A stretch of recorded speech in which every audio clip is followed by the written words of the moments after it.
So we're on our second to last penultimate sermon on the series on balance, and we're talking about our relationship with God, putting into balance our finances, but it's applicable to way more than our finances. It's applicable to everything in our life, putting into balance our focus upon God, and then how we respond to what God is doing in our lives, and where He's asking us to go, what He's asking us to do with stuff, the plan that He has, okay? Taking out of our mindset the us, what about me mindset, okay?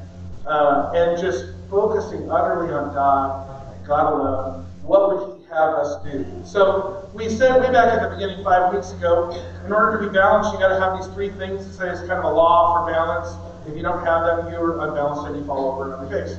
Okay? So in order to be balanced, just physical balance, we have to have a reference point. We have to be able to look at something.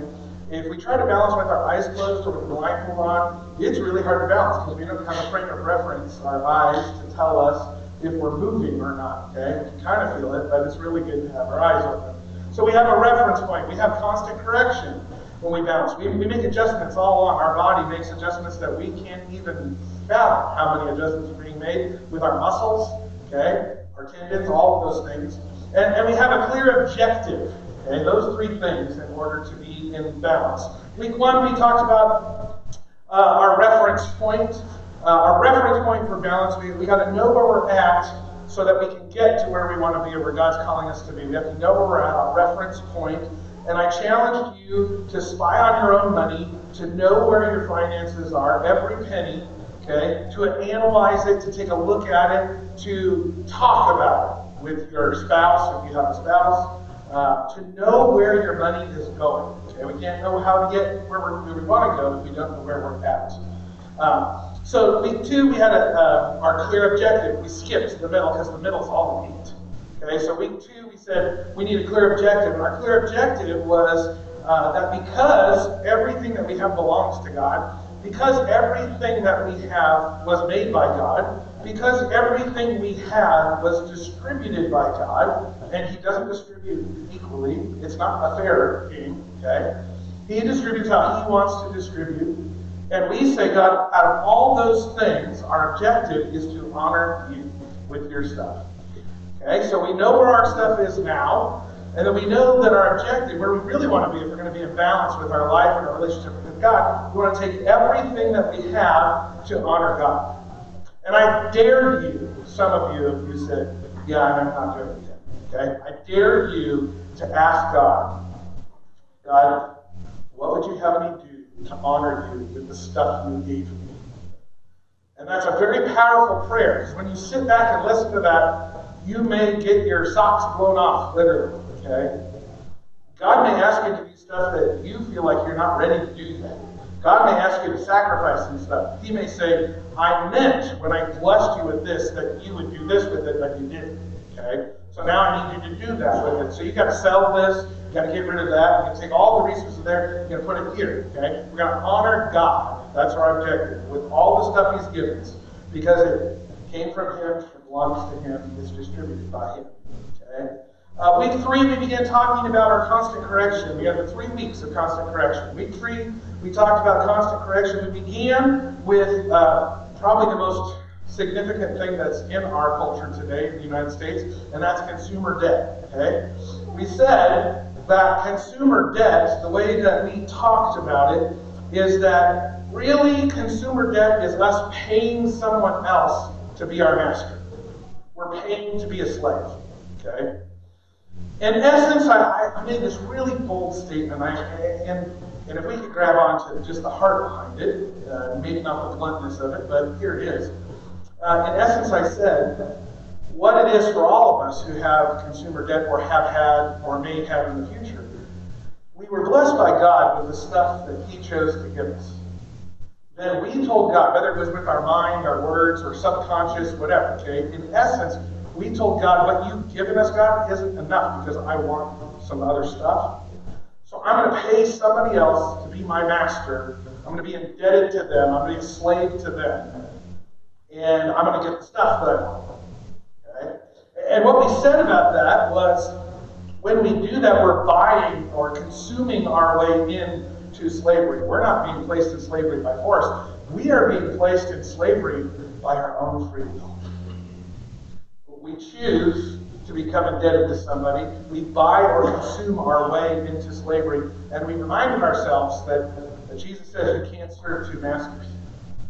And money being one of those big things. You can't serve two masters. We either like one and hate the other, and on. Okay? We can only have one master, and that seat is already filled. And it's filled with the most gracious master we could ever have. He wants what's best for us.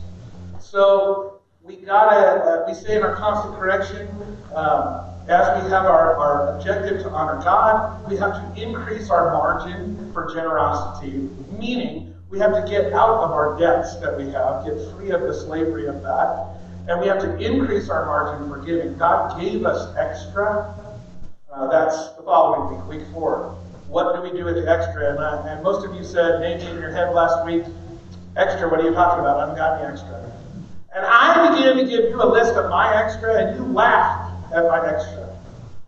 Because maybe you were saying to yourself, I have that too. Maybe I have a lot more extra than I thought. One of my favorites, I've used it I don't know how many times, and you guys laugh every time. Except for maybe this time, because I just said you're going to laugh. When you have a house for your car, but you kick your car to the curb because you have so much stuff that you have to take the car's house away, and you fill it with all the stuff, and it just sits in boxes. And you can't even see it. Okay? It's all closed up in boxes. You know it's there. But you took this family member, your tried and trusty car, and you kicked it out into the snow and the rain. It had its own house, and you made it homeless because you have extra stuff. Okay? Okay, some of you laugh. That's good. So our constant correction with our consumer debt, it is we got to get out of debt so we can increase our margin for giving. Because God gave us everything, and He gave us the ability to feed ourselves, clothe ourselves, house ourselves, okay, to take care of ourselves. But then He gives us more than that. He gives us more than that, I promise you. And the extra is so that we can be ambassadors of His grace and His love, so that when people have a need, God said, right, this guy's got a need, I gave you the stuff, you give it to him. And if I got consumer debt, or if I have the wrong mindset about the extra stuff, I say, oh, wait a minute, God, what about me? What about my stuff? I mean, the only thing I really could do is like sell my motorcycle, and there is no way I'm selling my motorcycle. I mean, maybe, God, I could give up my coffee habit, but you know how we need coffee hard. The constant correction of putting ourselves at the feet of the Master and saying, God, it's all yours. What would you have me do to honor you? And then willingly saying, it's all yours. Whatever you want me to do, I'll do. What do we do with the extra? We all have extra. It belongs to God. It's for His purpose, to honor Him, to glorify Him, to make Him known. Today we're going to talk about our spending. And the title is really Managing the More. Okay, managing the stuff that we want. That's our spending habits. Because here's the deal, you could not have any consumer debt and still have spending that's out of control, right? Your margin for giving and meeting needs for people and doing what God has asked you to do, that shrunk because you spend the extra maybe on yourself. Okay? Or on your family or stuff. And I'm not saying God doesn't want us to have a good time and experience things and all of that. God does. He gives us more than we need to live life and to have joy. Would you agree? He gives us more than we have need. Okay? So here we go. I've been saying it the last time that we talked about our finances, when we talked about tithe, really about tithe, about living a generous lifestyle, and just answering that Malachi chapter 3 challenge to tithe. And I told you something I learned from one of our general superintendents years ago, and that is, here's the deal. God already knows every person that goes to this church, and He knows every penny that every person has in this church. And what I learned from that general superintendent, I passed on to you, is all the resources to do all the stuff that God wants is sitting right here in our pockets. All of it. He gives our board this idea about a budget and ministry and things he wants us to do. And all the money's here. And every board I've ever worked with, and probably every church board in existence, has said, what are we going to do? Because they feel the tension between God calling them to a budget of faithfulness and the actual money they have in the bank account. Because most of us, we want to practice a budget that says we make this much, we do this much. But God says, here's the deal. Everything I want you to do is already accounted for. It's in the pockets of all the people. I've already given it to you. So let's make some corrections. So I want to talk about today spending, managing our more, what we do with just beyond our everyday life of living. Okay? And I want to start with this word, discontentment. Okay?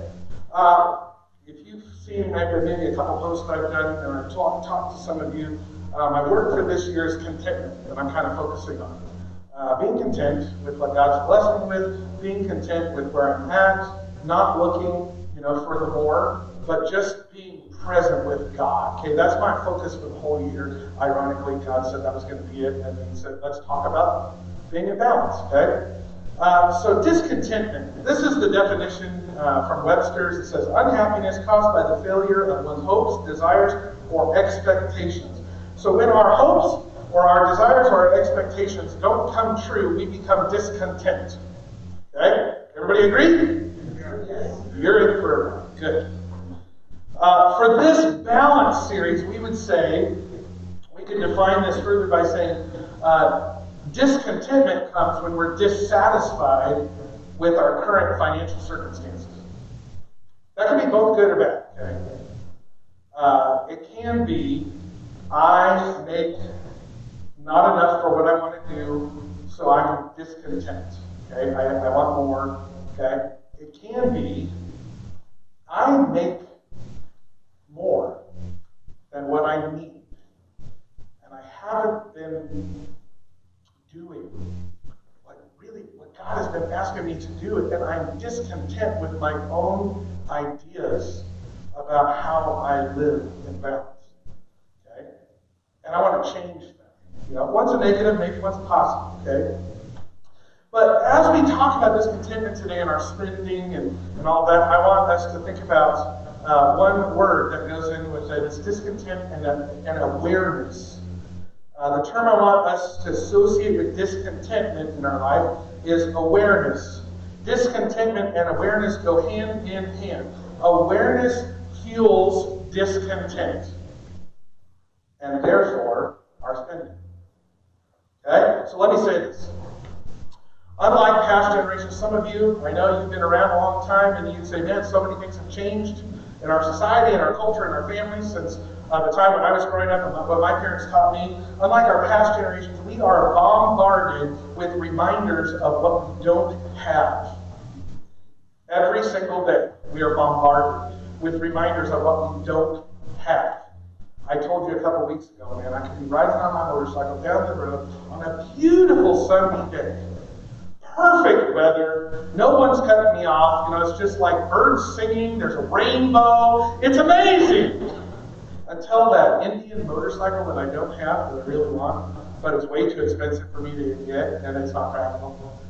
When that comes roaring past me with the loud pipes and everything, and I'm saying, why don't I have that?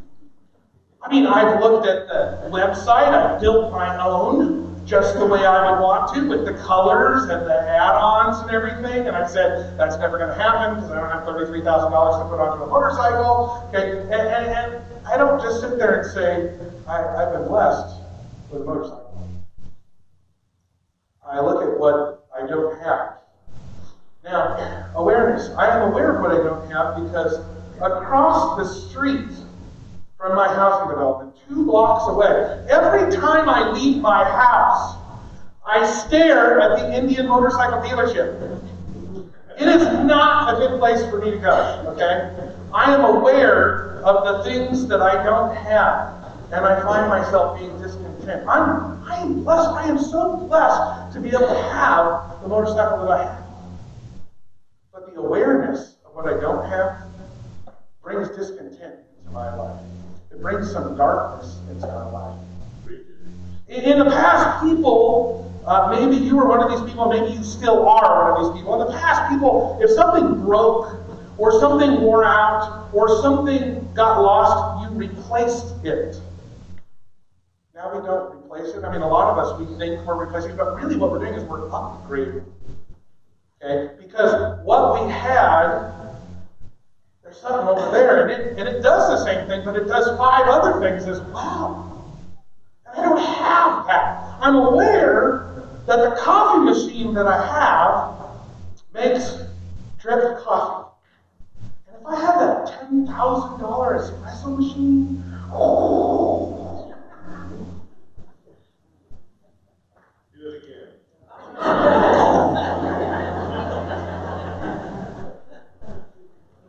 Now, most of us,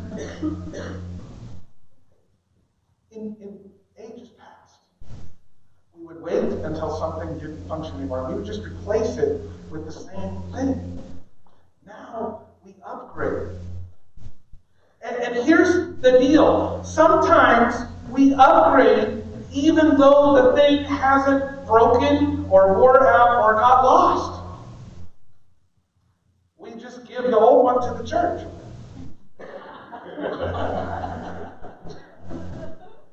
I mean, it still works. It doesn't look good, but it works. Or we give it to Goodwill, and we're doing good because we're helping Goodwill. It's really easy to justify the stuff that we want, right? And so some of the times, the stuff that we're aware of, our stuff isn't even broken or worn out or lost, but we still want to upgrade it, so we just upgrade it, and we justify it, and we give them. Sometimes, this could be some of you, I don't know. I hope there's nobody in here who would actually break a thing so that you could upgrade. It's been known to happen. I get it. Oh, look, honey, it broke. We need a new one. And by the way, I've been researching these for the past couple weeks. You know what I'm talking about? Most of us, we're fine until we become aware of what we don't have. And as soon as we are aware, discontentment settles in. We've got to have it. Okay? Every one of us, we all have a couple of areas of weakness in our life, some interest or hobby or technology or clothes or cars or houses, appliances, kitchens, books or computers. I don't care what it is. And the truth is, we probably should avoid these places that we have these weaknesses. Catalogs, the magazines, the TV shows, anything that makes us aware of what we don't have, that thing that just eats at us. I would just give you my example of it's not good for me to go to the Indian dealership. I mean, it's right there, 2 blocks away. I see it every single day, but I rarely go in. I think in the 2 years of me living at this house, I've been there twice. Because I know this is not a good thing. I cut it, okay? What is it for you? What stores should you avoid? What magazines do you continue buying so that you can say, man, I wish I had that? For me, it'd be like a motorcycle magazine, so I can consistently look at the motorcycles that I don't have. Okay? Maybe it's a catalog that you keep getting in the mail, and it just continues to fuel the discontentment in your life. I need that, I have to have it. What are the places you should avoid? I left you a couple lines so you can start writing some stuff down. For me, I'll just say this. Anytime I go to a mall, if I notice, and my wife knows this, she'll like instantly grab onto my hand and start steering me. If there's an Apple store, she knows there's no reason for me to go in there because we don't have $2,000 to buy a computer, but I love going in there and I say, honey, look, it's amazing. And she just says, keep walking. Okay? That's one of the things for me. Best Buy, I do not go to Best Buy unless I absolutely have to go to Best Buy because I will find, it's like Costco. You will find things that you need to spend money on that you never intended to spend money on. Whatever mall we're in, any candy store, Like if I go to South Center, and I don't know if many of you have been to South Center, if I go to South Center over in Tukwila, there is on the corner of one of the little side, I can tell you exactly where it is, I know the map, okay? There is a Godiva chocolate store that no one in their right mind needs to go to, because who needs to pay $5 for a piece of chocolate? But they're amazing. Amen, sister. Okay? There are certain stores. If my wife had the guts to get up here, she doesn't like getting up in front of people, but she liked the Container Store. She loves going to the Container Store. Look at all the organizational things. We can organize our whole house. Honey, didn't you just tell me we didn't have any money? Yes, but look. What is it? I mean, you think about our malls, the shopping malls we have, and shopping malls really are kind of going away. People just, I mean, you can buy things online now, but think about malls, and even think about online stuff. The case, this is not this way everywhere in the world. America is unique, okay? We have a lot of extra. Shopping malls don't survive in other places that have extra like us, okay? Most of the world doesn't have extra, and shopping malls don't survive because there isn't a single store in a shopping mall that sells something that you need. It's all stores that sell stuff you want. Here's the twist that we have discovered, you and I. We've been talking about this, and we really know it deep down. More stuff, more money, whichever, money or stuff, more money, more stuff does not reduce discontentment. And I want you to think about this. The desire for stuff is like an appetite. Okay? More food does not resolve your appetite. More food actually increases your appetite. We say this, we know this. Okay? Our country is a country that faces some health issues from appetites. Okay? More food increases, it's the opposite. Appetites that are fed grow. More food increases your appetite. Okay? When you feed your appetite for stuff, it grows. Because very rarely, any of us, if I got that Indian motorcycle, that $33,000 motorcycle, and I get it in red and cream with tan leather, and all matte, no shiny chrome, I don't like shiny chrome, all matte. Oh, it's amazing. Okay? If I got that, I guarantee you, I'd ride it on the first day, I'd be riding down the street saying, hey, look at me. Hey, what's that like? I can guarantee you, I would find something else. And I would be discontent all over again. Because then my appetite would grow. I fed it, now it wants more. To be fair, like I said before, discontentment isn't always bad. There are good things about discontentment. It's good to become discontent with our bad habits, to say, man, I really got to stop that. I am discontent. I do not like what I am doing right now. And I need to stop it. Unhealthy relationships. It's really good for us to be discontent with relationships that hurt us so that we can get out of them. Okay? Lack of progress, distance from God, injustice. These are all things that discontentment with those things can actually cause us to do something. Can cause us to be better. Dissatisfaction with current circumstances led to the birth of the Church of the Nazarene in the United States. Okay? There was a holiness movement that was happening across the United States, and there were churches that would not jump in on that. And these people got together and said, we believe this way, we are going to form a church. And we're going to preach holiness. We're going to live entire sanctification. Dissatisfaction with the status quo brought us our church. It's brought about organizations that address poverty, hunger, homelessness, all those things, okay?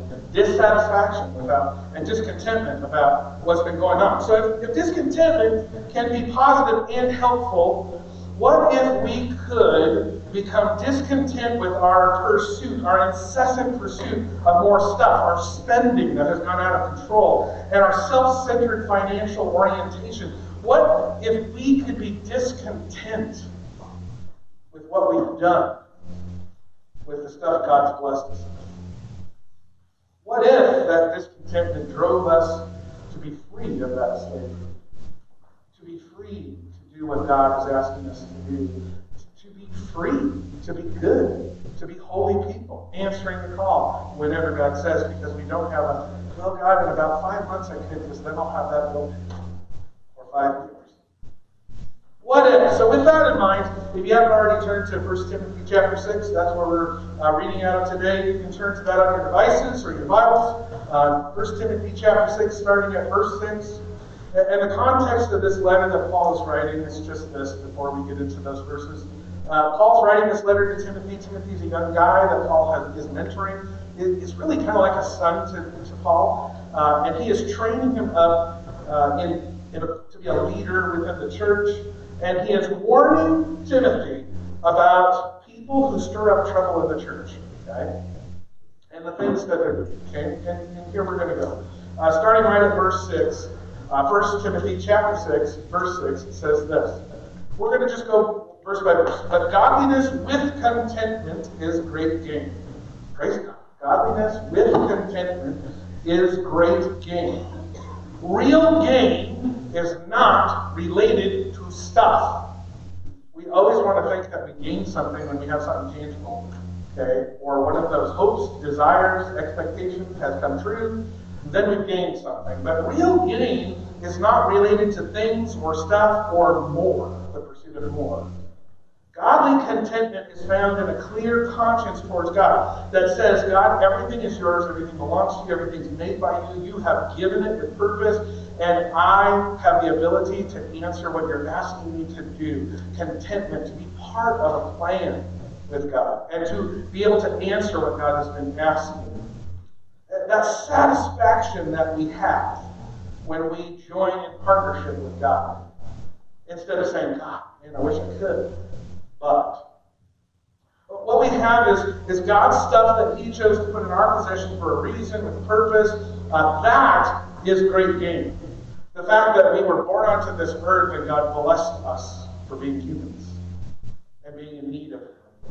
The fact that God has blessed each of us with stuff and purpose to bring Him glory, that is godly contentment, that is great gain. So we fill in the blank and we say this: godly contentment is great gain.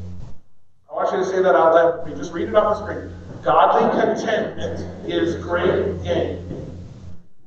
Now you believe it. If all of you said amen, I would be going, liars! Because this is foreign stuff. We have to reprogram our way of thinking. Godly contentment is great gain. Wait, you mean if I don't have stuff, I'm actually gaining? Yeah. That doesn't make sense, I know. But to be content with what God has blessed us with, even if it's nothing, is great gain. So we go on to verse 7 and it says this.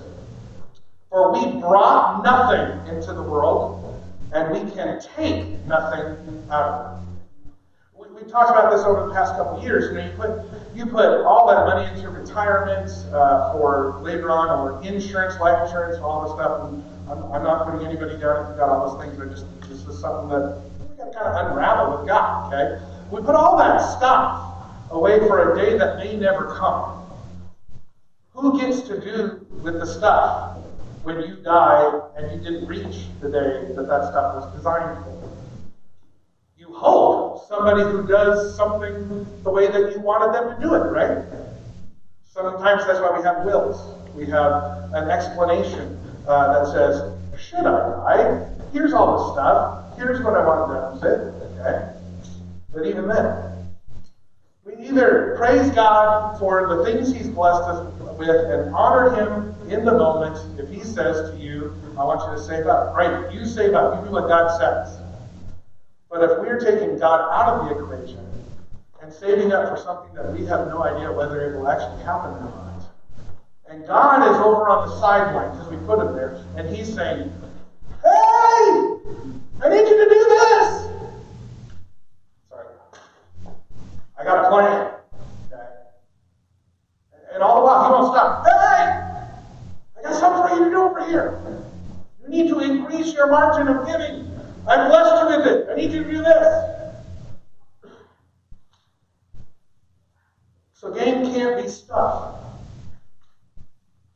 If gain meant more stuff, if gaining really in the world meant more stuff, then we live our entire lives and gain absolutely nothing.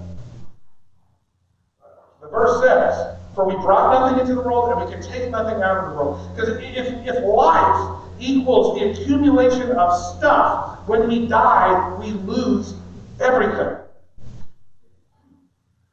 But here's the secret. If you're a follower of Jesus Christ, when you die, you don't lose everything, you gain everything.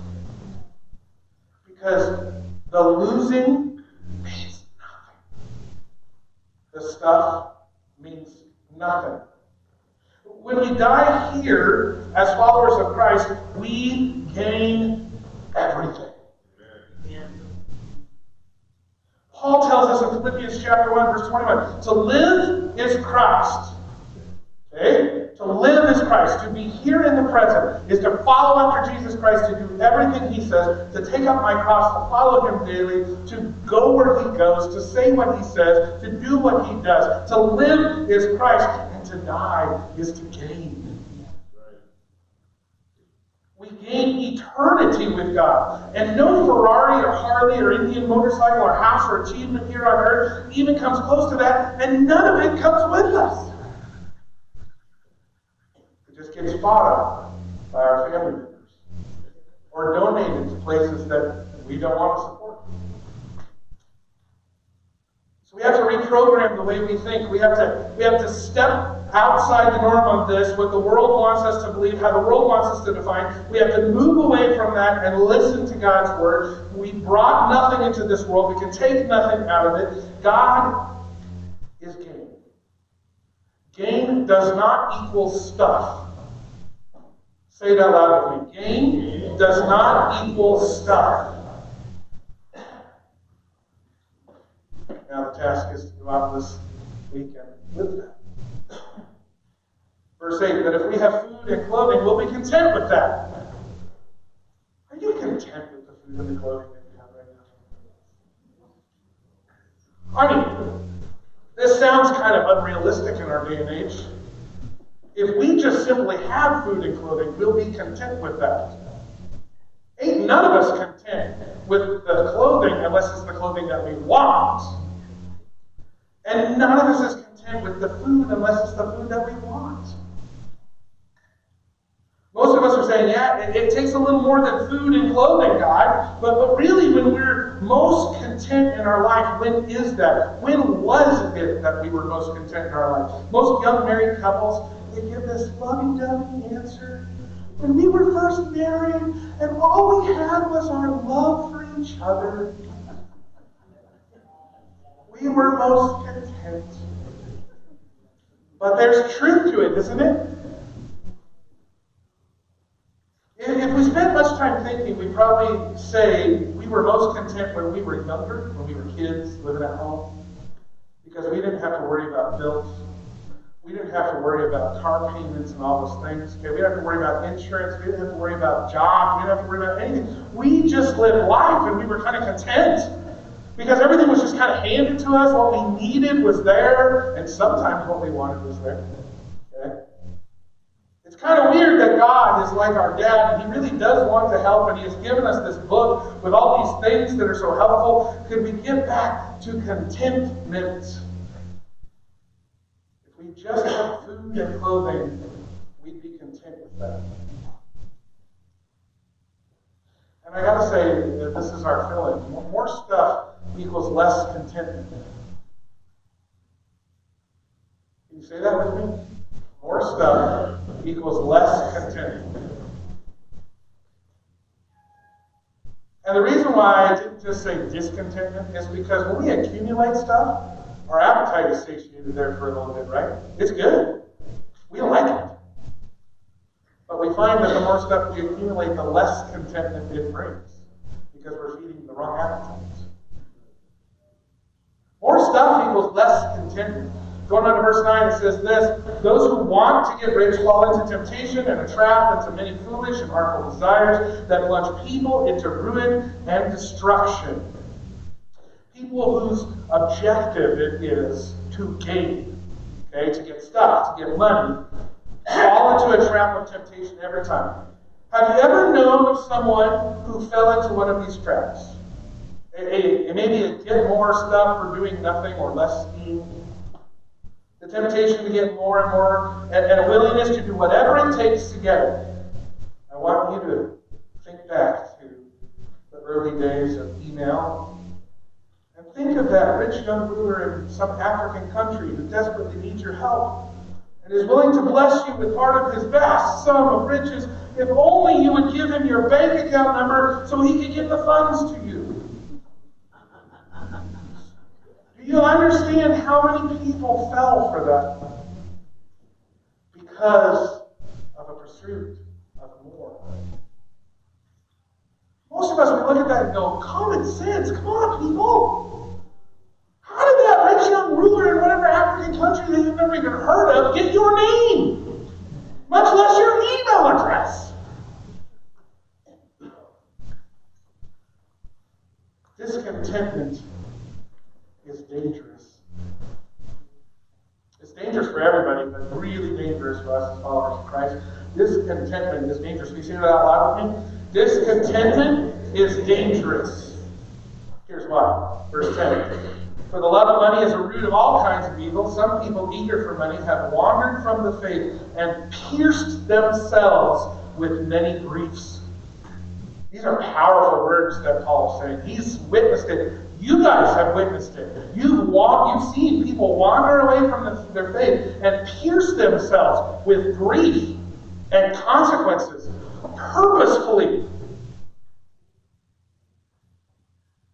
What are you willing to do for the stuff that you just have to have? Because discontentment is an awareness that you don't have those things, that stuff. Discontentment comes when you haven't shown the glory of the things that you lack. And it is a temptation trap that you fall into, and you end up spending and spending and spending on things that you don't need. What are you willing to do to give stuff? Are you willing to be enslaved to an earthly master by spending money you don't have? Because that's what it is. And if we could just say that, I am consuming myself into slavery.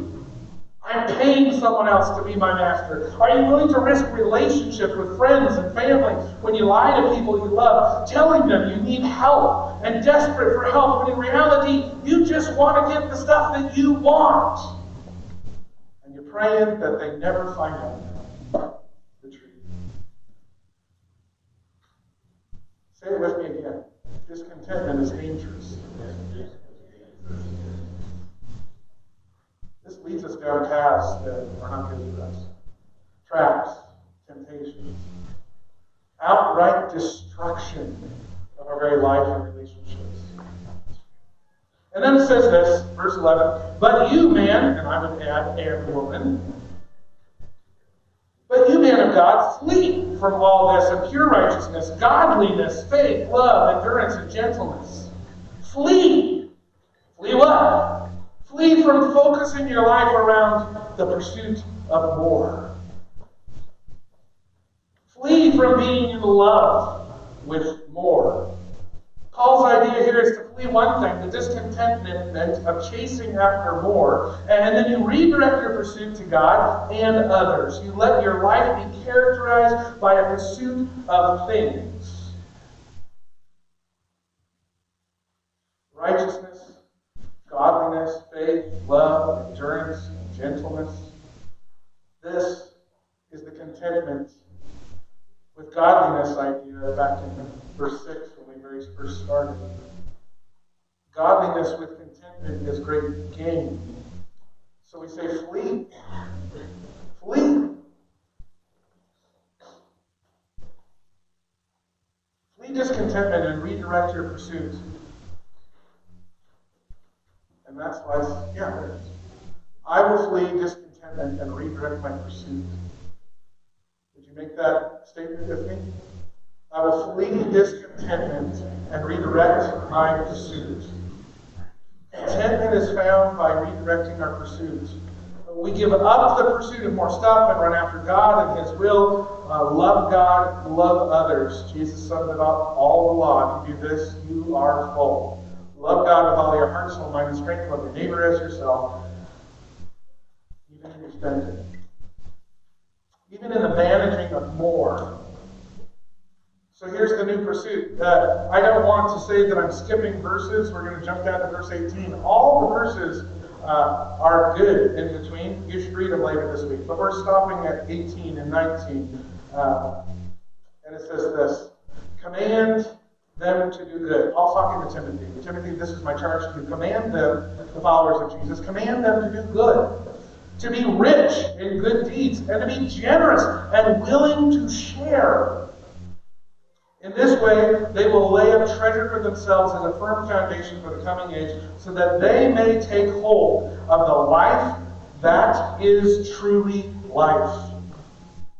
So that we may take hold of life that is truly meant to be God's life, not life here.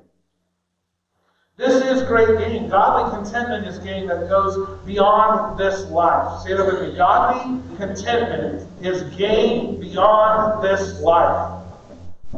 Eternity.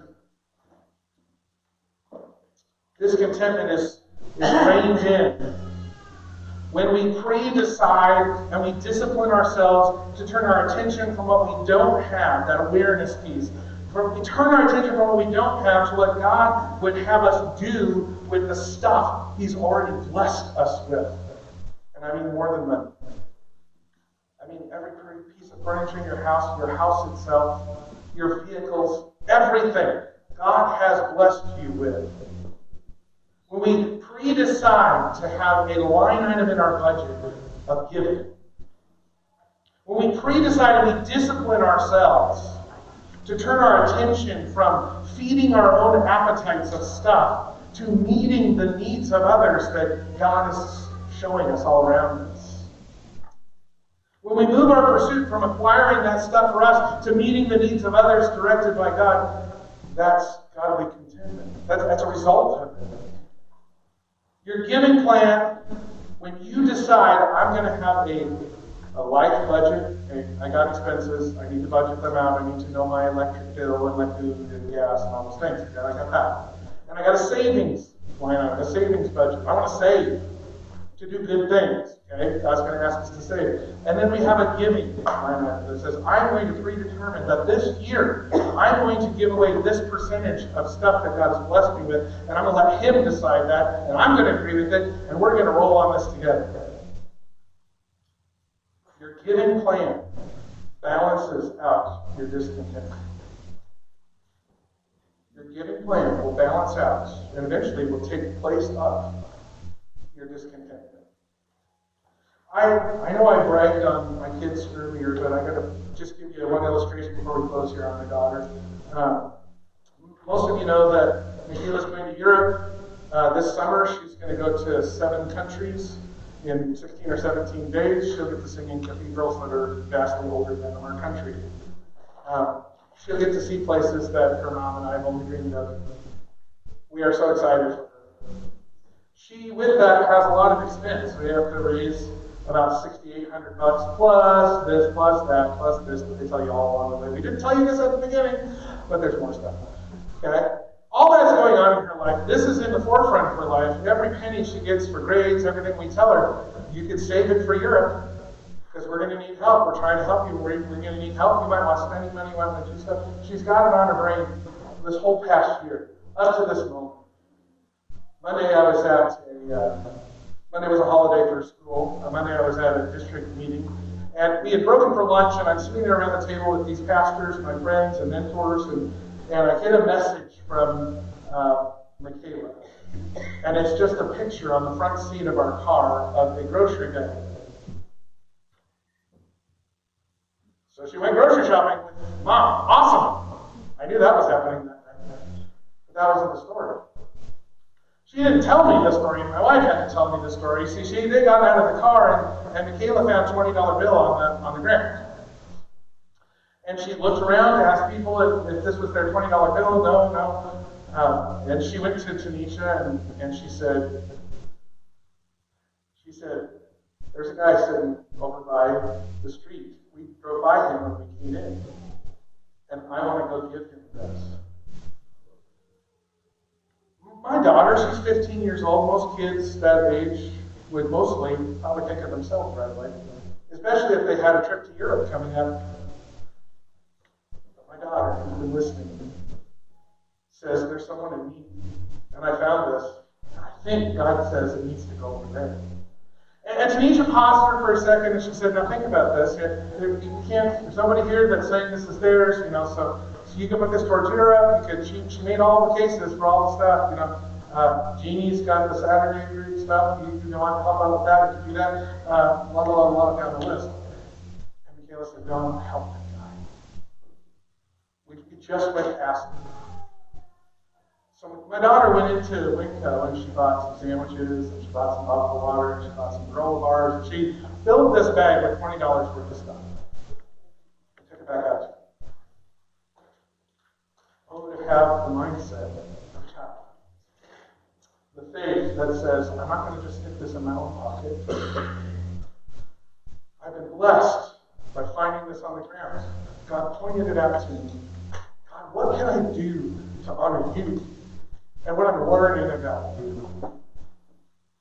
And should I think about it, or should I just put it into action with what you showed me right in front of me? Thanks, sis, for doing what you knew God was calling you to do.